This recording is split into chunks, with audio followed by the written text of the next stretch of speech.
monsieur? Bah écoutez, moi je laisse parler mes collègues. Pas très bien cadré, peut-être. Moi je laisse parler mes collègues déjà par politesse. On y va? Et j'attends qu'on me donne la parole. On y Merci. va? Revenons sur le contexte de cette délibération. On n'entend pas votre micro, je pense pas. Oui. Allô? Mais il marche peut-être pas. Allô? T'as pas de lumière? Bah, rouge. Oui. Revenons sur le contexte de cette délibération. La SAS à la pêche au moule a obtenu l'année dernière une concession à Suzac. Craignant soi-disant un contentieux avec cette société, vous lui avez permis à la hâte d'exploiter un emplacement à des conditions particulièrement avantageuses. Cette année, vous prévoyez de renouveler l'opération, non plus en lui attribuant un emplacement à côté de l'Acrobranche, mais en l'installant en face du relais de la Côte de Beauté. Vous permettez par ailleurs à la pêche au moule de bénéficier d'un régime de faveur pour les droits de place de sa remorque et de sa terrasse. En 2023, le montant de ces droits étant 3,5 fois inférieur à ceux qui sont facturés aux autres restaurateurs, à savoir la réserve et la cazuela. On est en droit de s'interroger sur les raisons de ce régime de faveur. Se pose par ailleurs la question d'autres avantages. En effet, sur l'emplacement attribué l'année dernière à la pêche au moule, un branchement électrique privé passant sous le domaine public sur une centaine de mètres a été réalisé. Qui a payé ce raccordement? La mairie ou la pêche au moule? Combien ce branchement a-t-il coûté? N'en serait-il pas de même pour le raccordement au réseau d'eau potable? Comment ont été évacuées d'ailleurs les eaux usées? L'article 21-25 du Code général de la propriété des personnes publiques pose le principe selon lequel toute occupation ou utilisation privative du domaine public donne lieu au paiement d'une redevance fixée par délibération du conseil municipal. À combien s'élève la redevance 2023 pour le passage de cette canalisation électrique et qui en a fixé le montant? Par ailleurs, cette canalisation électrique semble issue d'un compteur servant autrefois à alimenter une horloge municipale. La pêche au moule a-t-elle souscrit un contrat auprès d'un fournisseur d'énergie? Si ce n'est pas le cas, qui a payé les consommations, sachant que les friteuses nécessitent de fortes puissances et donc des consommations électriques importantes?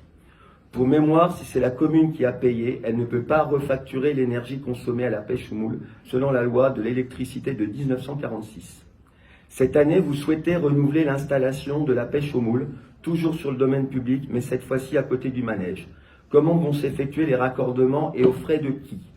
Cet emplacement n'est-il pas en totale contradiction avec les engagements que vous avez pris dernièrement auprès des restaurateurs situés autour du relais? De toute évidence, il n'est pas concevable que cet établissement puisse continuer à bénéficier d'un régime de faveur injustifié. Le zèle que vous déployez depuis 4 ans pour faire disparaître les restaurants de plage ne vous autorise pas à utiliser des méthodes répréhensibles. En conclusion, nous exigeons le retrait de cette délibération tant que ne seront pas éclaircies les conditions techniques, juridiques et financières de l'occupation du domaine public par la SAS à la pêche au moule. Je vous remercie.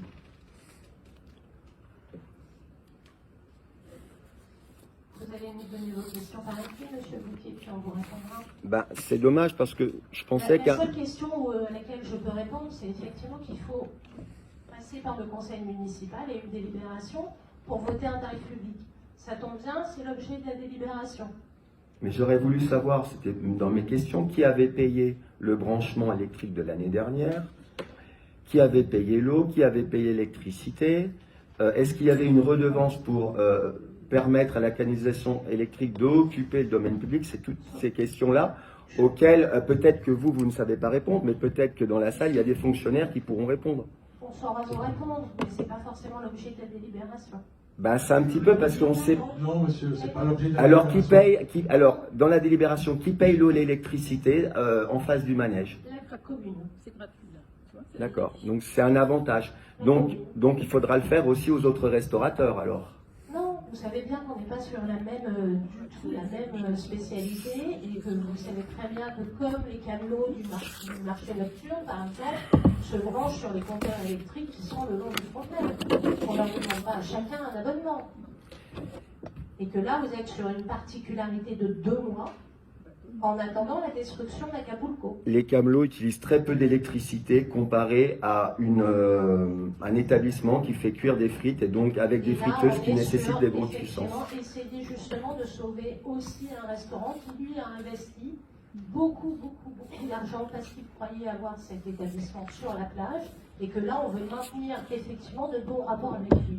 Ça ne me paraît pas complètement démesuré. Et une promesse avait été faite aux restaurateurs de ne pas mettre l'établissement à côté du relais. Pourquoi maintenant on revient sur cet engagement? Parce qu'on n'a pas trouvé d'autre solution, monsieur, tout simplement à cause de la destruction qui doit avoir lieu. Et je vous rappelle ce qu'a dit le tribunal. Monsieur Lionel Tessier est condamné à payer une amende de 1 500 €. Il est fait injonction à monsieur Tessier de démonter et d'enlever l'ensemble des équipements de matériel lui appartenant du bâtiment et du terrain appartenant au domaine public maritime situé place de la Conche à Saint-Jean-des-Dones dans un délai de 15 jours à compter de la date à laquelle le présent jugement a été notifié, soit une astreinte de 50 € par jour de retard. Et le présent jugement sera envoyé à M. Tessier. Voilà. Donc, on est dans une situation où les conseillers de M. Tessier ont mis en difficulté la commune. Nous essayons de réparer cette difficulté. Point. On passe au vote. Y a-t-il des abstentions? Y a-t-il des votes contre?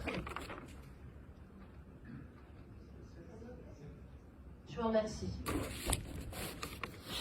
La délibération